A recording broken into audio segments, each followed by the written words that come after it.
देश के समस्त याची भाई और बहनों को जय हिंद। मित्रों, आज वीडियो करने का उद्देश्य सिर्फ जानकारी आपको देना। नंबर 1 केस के बारे में, नंबर 2 सुप्रीम कोर्ट के बारे में।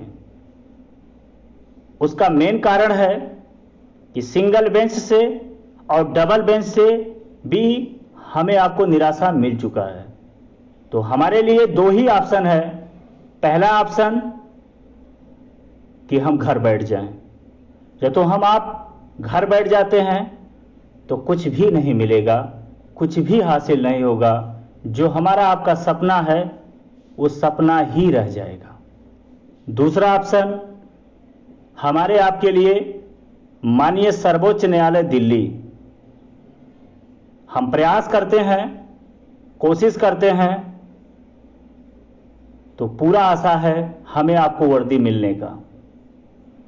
क्योंकि आज तक जो भी माननीय सर्वोच्च न्यायालय दिल्ली का शरण लिया है पुलिस भर्ती से, कोई भी निराश नहीं लौटा है। लेने कुछ गया, मिल कुछ गया। मतलब थोड़ा बहुत आशा करके गया और जितना आशा था उससे कहीं ज्यादा उनको मिला सीटें। तो हम ये कह सकते हैं कि माननीय सर्वोच्च न्यायालय दिल्ली से आज तक कोई निराश नहीं लौटा है। लेकिन माननीय सर्वोच्च न्यायालय दिल्ली वही जाता है जो हाई कोर्ट से राहत नहीं मिलता है। यह भी सच्चाई है। तो हमें आपको माननीय उच्च न्यायालय इलाहाबाद से राहत नहीं मिला है, तो हमारे आपके लिए अंतिम रास्ता सुप्रीम कोर्ट है। अब हम सुप्रीम कोर्ट के बारे में आप लोगों को अवगत कराना चाहता हूं, क्योंकि हाई कोर्ट से सुप्रीम कोर्ट में बहुत अंतर है। मित्रों, कुछ अधिवक्ताओं से मुलाकात हुआ, अपने केस पे चर्चा हुआ, जैसे जूनियर अधिवक्ता दानिश जुबैर जी से, जूनियर अधिवक्ता पुरुषोत्तम जी से। क्योंकि जो ड्राफ्टिंग होता है केस का, वो वहां का रूल है कि जूनियर अधिवक्ता ही करवाते हैं। पहली चीज, फाइनल बहस के लिए इंगेज किया जाता है सीनियर अधिवक्ता। बहुत ज्यादा सीनियर अधिवक्ता हैं। आपके केस के हिसाब से, किस बेंच में आपका केस जा रहा है, उसी हिसाब से सीनियर अधिवक्ता एंगेज किए जाते हैं। सीनियर अधिवक्ता से भी मुलाकात हुआ जूनियर अधिवक्ता के थ्रू, क्योंकि डायरेक्ट आप सीनियर अधिवक्ता से नहीं मिल सकते हैं। यह सुप्रीम कोर्ट का सिस्टम है और हाई कोर्ट का ऐसा नहीं है। आप यहां सीनियर अधिवक्ता से डायरेक्ट मिल सकते हैं, लेकिन सुप्रीम कोर्ट में ऐसा नहीं है। क्योंकि जजमेंट ओपन होने से पहले इसीलिए हम सुप्रीम कोर्ट जाके जानकारी लेना चाहते थे कि वहां का सिस्टम क्या है। आप जब तक सिस्टम को जानोगे नहीं तब तक कैसे कार्य कर पाओगे। और अनजाने में कोई भी कार्य किया जाता है तो सफलता मिलने का चांस कम होता है। लेकिन जब सारी जानकारी आप जुटा के प्रयास करते हो, कोशिश करते हो, तो सफलता मिलने का चांस बहुत होता है। इसलिए हम वहां जाके समय दिए, वक्त दिए, जो काफी जानकारी मिला और अपने केस के बारे में पूरा डिटेल बताया गया, सारे डॉक्यूमेंट दिखाया गया। तो सब कुछ दिखाने के बाद जो परिणाम निकला वो संतोषजनक है कि वहां से राहत मिलना 100% कन्फर्म है। और आज तक का इतिहास है कि वहां से कोई निराश नहीं लौटा है। अब मखीजा मैडम से संपर्क किया गया है, जिनका पूरा नाम बीभा दत्त मखीजा है, लेकिन लोग शॉर्टकट में मखीजा मैडम कहते हैं। कपिल सिब्बल साहब से मुलाकात तो नहीं हुआ, लेकिन उनके बारे में चर्चा जरूर हुआ आगे इंगेज करने के लिए। क्योंकि आपको हमको या तो केस एक्सेप्ट कराना है तो एक बहुत बड़ा चेहरा होना चाहिए। और खासकर कपिल सिब्बल साहब टॉप 5 के सुप्रीम कोर्ट के अधिवक्ता हैं, जो उनका हमारे केस में फर्स्ट हेयरिंग में रहना बहुत ही इम्पॉर्टेंट है। बाकी विभा दत्त मखीजा जी को हम लोग, क्योंकि वो पुलिस का कोई भी मैटर हो उसमें उनका बहुत योगदान रहता है केस को जिताने के लिए, तो वो तो हमारे केस में रहेंगी। बाकी कपिल सिब्बल साहब रहेंगे। हम 2 सीनियर और 2 जूनियर दानिश जुबैर जी और पुरुषोत्तम जी को रखेंगे। ये 4 अधिवक्ता के साथ हम शुरुआत करेंगे। दानिश जुबैर जी ये 2011 एसआई जो सेम मैटर था, इन्हीं के द्वारा ड्राफ्टिंग किया गया था और परिणाम जो है याचिकाकर्ता के पक्ष में गया था। तो पूरा मुलाकात किया गया, अपने केस पे चर्चा किया गया, बहुत कुछ जानकारी जुटाया गया, जो समय दिया गया उससे बहुत कुछ सीखने को मिला। और यही हमारा मकसद था कि पहले जाके जानकारी जुटाना, वहाँ के सिस्टम के बारे में, वहाँ के अधिवक्ता के बारे में, कोर्ट के बारे में सारी जानकारी जुटाया गया। ये सारी चीज़ें हो गए वहाँ के बारे में। अब हम आपको केस के बारे में, क्योंकि केस के बारे में तमाम अफवाहें हैं, तमाम लोग का यही तो काम ही रहता है, लेकिन फिलहाल छोड़िए, इसको लेके भी बहुत तमाम प्रकार के राय हैं, ये वो तामझाम पूरा। देखिए, सिंगल बेंच में या डबल बेंच में, मेरा मकसद साफ था कि हम वेटिंग लिस्ट के लिए नहीं जाएंगे। कभी भी वेटिंग लिस्ट के लिए ना तो हम कहे हैं और ना तो संभव है। चाहे वो सर्वोच्च न्यायालय दिल्ली हुआ, चाहे माननीय उच्च न्यायालय इलाहाबाद, कहीं भी वेटिंग लिस्ट के लिए प्रोविजन नहीं है और ना कोर्ट इसे एक्सेप्ट करता है और ना हमारे आपके रूल में वेटिंग लिस्ट का प्रोविजन है। तो एक तरह से हम कह सकते हैं कि किसी का होगा मनसा, वो तो हम नहीं जानते हैं, वो उनके जानकारी पे निर्भर करता है कि मेरिट डाउन करने का कोई भी प्रोविजन नहीं है। ना तो कोर्ट इस पक्ष में रहता है और ना आपके हमारे रूल में है। नंबर 1 हो गया। दूसरा जो ऑप्शन है वो रूल कि रूल 15G, रूल 15F ये बाधा है और इन्हीं के द्वारा जो सीटें बचा हुआ है। रूल 15G का मतलब होता है मेडिकल में जो बची हुई सीटें हैं वो। रूल 15F का मतलब है वेरिफिकेशन में बची हुई सीटें वो। ये टोटल जो वैकेंट सीटें हैं ये हमारा आपका हक है, ये चीज़ें हमें आपको चाहिए। लेकिन आप रूल को चैलेंज करेंगे सुप्रीम कोर्ट में तो 90 और 10 का चांस रहेगा। 90% कुछ भी हो सकता है, 10% हमारे आपके फेवर में जा सकता है। तो दोनों चीज़ आपको बता दिया गया कि रूल के सहारे, वेटिंग लिस्ट के सहारे और कैरी फॉरवर्ड के सहारे आप सुप्रीम कोर्ट जाने में रिस्क है। अब हम आपको ऐसा कोई ऑप्शन देखना चाहिए कि जिसमें हमें आपको सफलता मिले, जो हमारा चर्चा हुआ। क्योंकि आप भी जानते हैं, क्योंकि लगभग 3 वर्षों से आप लोग इस भर्ती के बारे में सुनते आए हैं, कुछ ना कुछ एक भावी सिपाही हैं, जानकारी भी रखते होंगे। तो भर्ती बोर्ड के द्वारा तमाम गलतियां किया गया है। आप ये भी जानते हैं कि हम आप आर्डर को चैलेंज करेंगे, एडिशनल चीजें उसमें नहीं जोड़ सकते हैं, ये भी कंफर्म है। लेकिन हम आप आर्गुमेंट का एक हिस्सा बना सकते हैं जो भर्ती बोर्ड ने चाहे वो इंट्रैक्शन, चाहे वो काउंटर जो फाइल किया है, जो एफिडेविट फाइल किया है, उस में जो कमियां, कई प्रकार के वो चीजें दिए हैं, उसका हमें लाभ लेना है।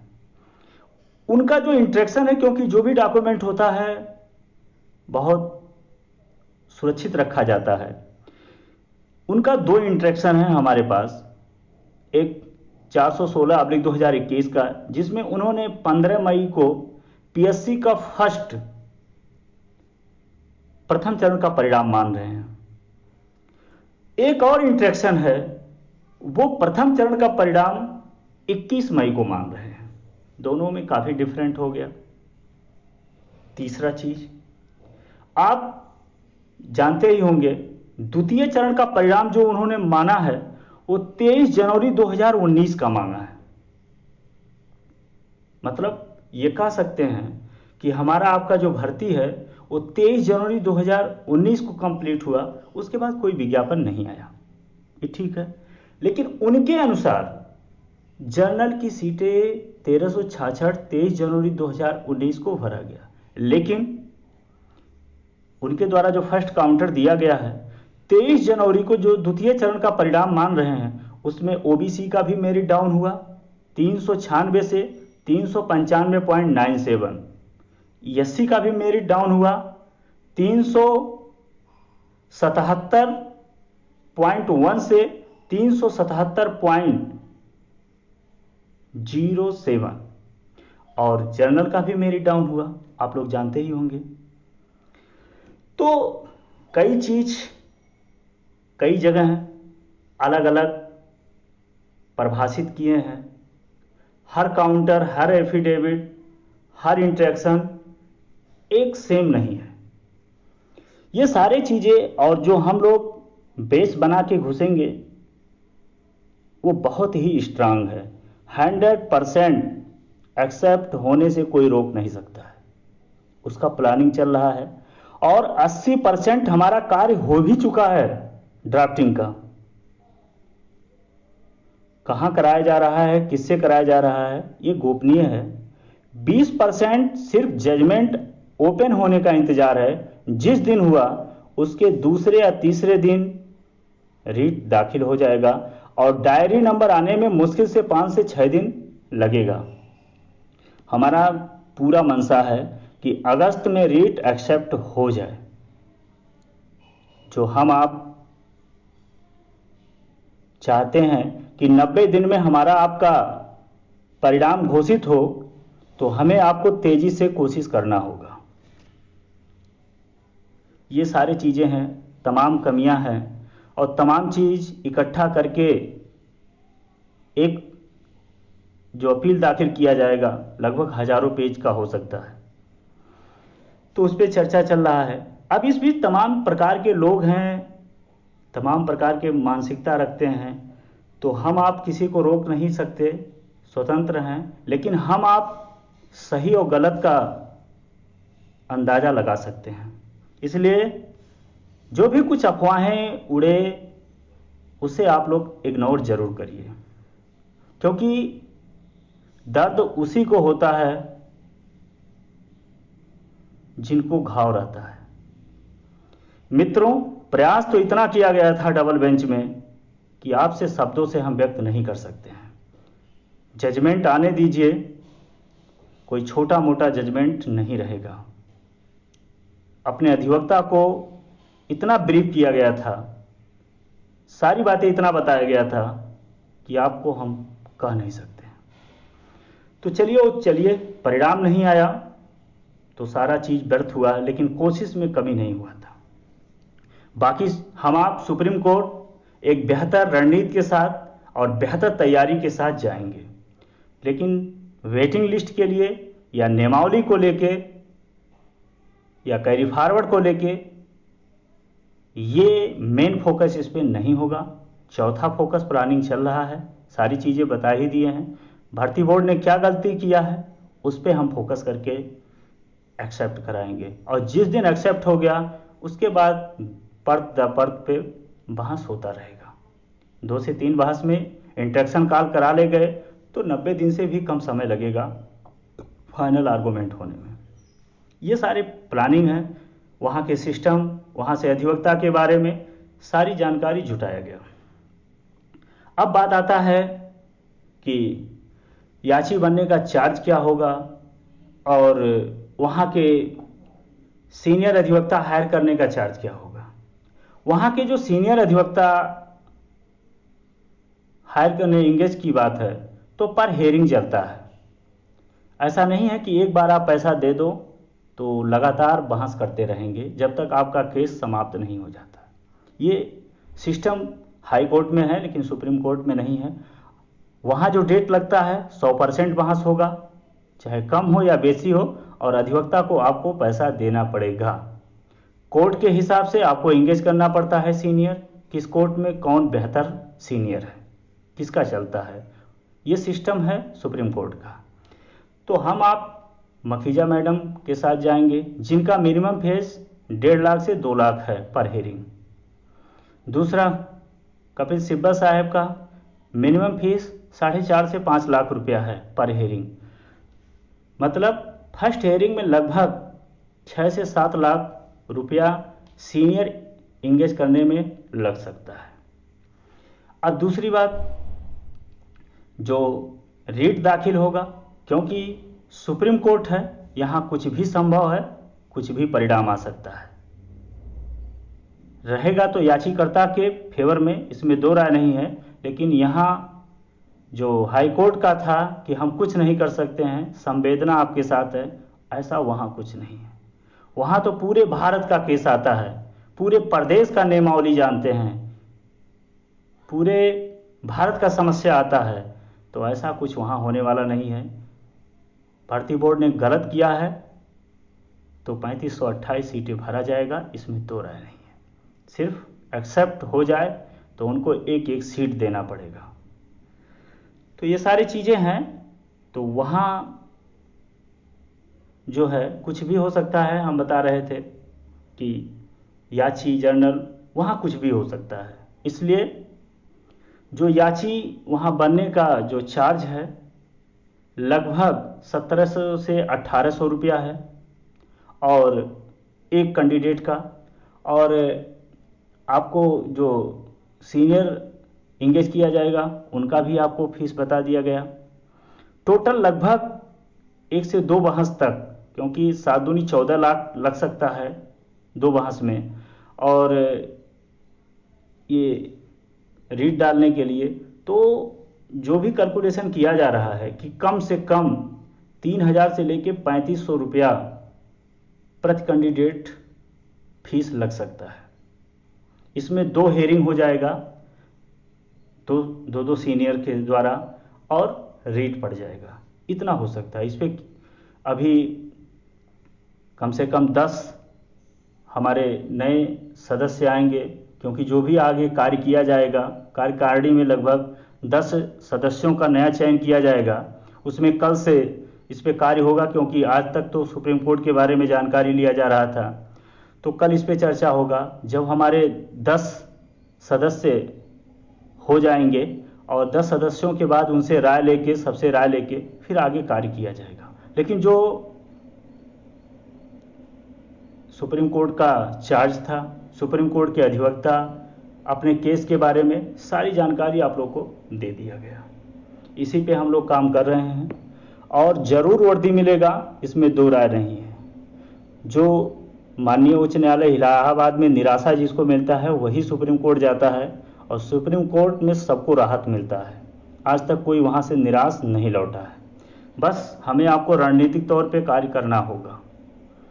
बाकी तमाम लोग तमाम विचारधारा के लोग हैं तो वो अपना काम करेंगे। हमें आपको सिर्फ वर्दी के लिए काम करना है और वो संघर्ष जारी है। जिस दिन, क्योंकि ड्राफ्टिंग का लगभग 80% काम हम करा चुके हैं, बाकी जैसे ही आता है पूरा उसके बाद आगे काम चालू कर देंगे। जजमेंट ओपन होने का इंतजारी है। ये सारी चीज़ें हो गया, पूरी बातें आप लोगों को सुप्रीम कोर्ट के बारे में बता दिया गया। और जो नया सदस्य है कल से काम चालू हो जाएगा।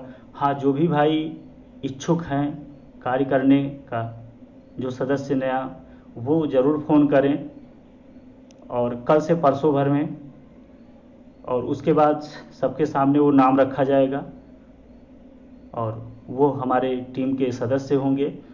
सदस्य का जो काम रहेगा वो हम पे खासकर नज़र रखेंगे। जो भी कार्य किया जाएगा वो पारदर्शी रूप से किया जाए, चाहे वो पैसे से लेके जो भी जहाँ खर्च किया जाएगा, कहीं भी कुछ गलती होता है तो वो सलाह दे सकते हैं और उनका जो भी विचार होगा 9-10 सदस्यों का, उस पर चर्चा करके कार्य किया जाएगा। ये सारी चीज़ें हैं। बाकी कल और ऑडियो के माध्यम से सारी चीज़ें आप लोगों को बताया जाएगा। ऑडियो थोड़ा विस्तार ज़्यादा हो रहा है, लंबा हो रहा है, मजबूरी था सारी बातें बताना इसलिए। और बाकी और सारी चीज़ें कल, क्योंकि सुप्रीम कोर्ट का और केस को लेके बताना था। बाकी जो ये सदस्य की बात है, कल इस पे भी निर्णय लेके आप लोगों को बता दिया जाएगा। और आज या कल तक कुछ ग्रुप नया बनाया जाएगा जो सुप्रीम कोर्ट का है, और इस पे कल तक सारा बात बताया जाएगा। आज का जो भी बात था वो आप लोगों को बता दिया गया। इसी शब्दों के साथ विराम लेते हैं। जय हिंद।